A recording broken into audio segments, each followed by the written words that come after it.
Last month, when the government shutdown put SNAP benefits at risk, I watched social media fill up with people panicking about whether they'd be able to feed their families. I didn't just watch it as some distant observer, I felt it in my chest because I know exactly what that fear feels like. I've spoken in the past about growing up in poverty and being raised by a single mother who was also fighting cancer.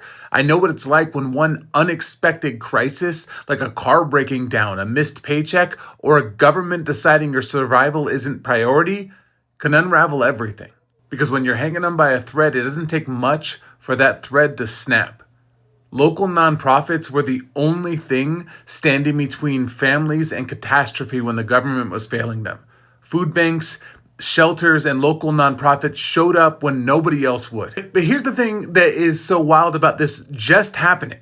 This last month, this administration isn't just cutting funding to nonprofits, they're accusing them of terrorism. They're threatening their tax status. They're trying to silence any organization that dares to push back when the government goes too far. And if you're wondering why they'd go after the groups feeding hungry families, it's because nonprofits don't just provide services. They hold power accountable.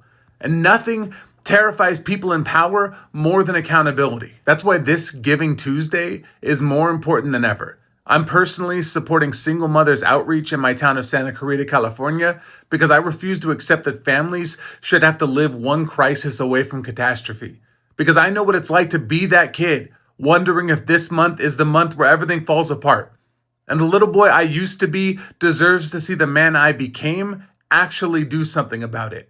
If there's a nonprofit in your community doing this work, support them. Not because it'll fix everything, but because some families are counting on it to survive.